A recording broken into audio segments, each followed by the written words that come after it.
একেবারেই ফুলের মতন দেখতে এই শাকটি দেখেছেন বা খেয়েছেন কখনো? এই শাকটি একবার দেখুন, মনে হচ্ছে না একদম ফুল, চারটে পাপড়ি, সবুজ ফুল। আর এই শাকটি খুব ভালো খেতে, ভাজা বা তরকারি খেতে এই শাকটা কিন্তু মানে স্বাদের ক্ষেত্রে অসাধারণ বললেই চলে। এই শাকটি কিন্তু গ্রামে খুব পাওয়া যায়। এর নাম শুশুনি শাক। এটি খুব বেশি বাছার প্রয়োজন হয় না, শুধু ঘাস পাতা আছে কি দেখে নিলেই হবে। আর আমি এই শাকটি আজকে ভাজা করব, তার জন্য ডাল আমি অনেকক্ষণ ভিজিয়ে রেখে দিয়েছিলাম, মানে ঘন্টা দুয়েক ভিজিয়ে রেখে দিয়েছিলাম, মসুর ডাল। আর অল্প একটু নুন হলুদ দিয়ে আমি এটা বেটে নেব, যদিও বা আমার এতটা বাটা লাগবে না, অল্প একটু লাগবে। শাকটাকে আমি নুন হলুদ দিয়ে ভালো করে সিদ্ধ করে রেখেছি বা ভাপিয়ে রেখেছি যেটাকে বলে। আর অল্প একটু তেলের মধ্যে আমি ডাল বাটাটা দিয়ে এটা ভেজে নেব।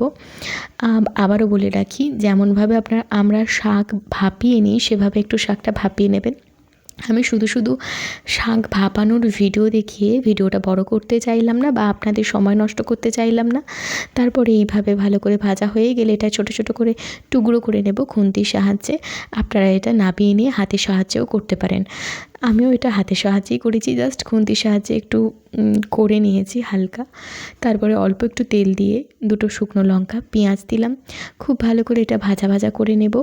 আপনারা দেখতেই পাচ্ছেন, এইটা একদম খুব সিম্পল রেসিপি, আর আমিও খুব সহজে আপনাদের দেখানোর চেষ্টা করলাম। আর একদম হালকা নুন দিলাম, কারণ আমি নুন ভাপানোর সময়, শাক ভাপানোর সময় নুন দিয়েছি একদম অল্প। শাকের ক্ষেত্রে কিন্তু খুব বেশি নুন লাগে না, পেঁয়াজের জন্য যতটা নুনের প্রয়োজন আমি ততটাই দিয়েছি। তারপরে এই ভাপিয়ে রেখে জল ঝরিয়ে রাখা শাকটা আমি এর মধ্যে দিয়ে দিলাম, দিয়ে ভালো করে এটা নাড়িয়ে চাড়িয়ে ভেজে নেব। এই শাকটার সাথে কিন্তু আপনার আর কিছু লাগবেই না, ভাতটা খেতে অসাধারণ লাগবে। যেমন এটা ফুলের মতন সুন্দর দেখতে, যেমন এর নামটাও খুব সুন্দর, আর এটা খেতেও কিন্তু খুব টেস্টি, খুব মিষ্টি মিষ্টি খেতে, খুব ভালো লাগে এই শাকটা খেতে। যাই হোক, অনেকে আবার বলে শুশুনি শাক খেলে নাকি ঘুম হয়, তবে আমার কোনো দিন এরকম মনে হয়নি।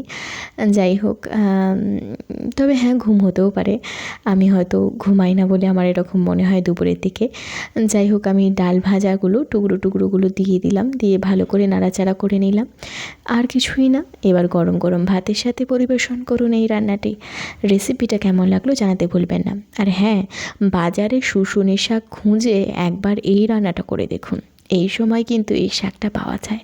তো আর দেরি কেন, শুশুনি শাক ভাজা এইভাবে একবার বানিয়ে বাড়ির সকলকে খাইয়ে দেখুন।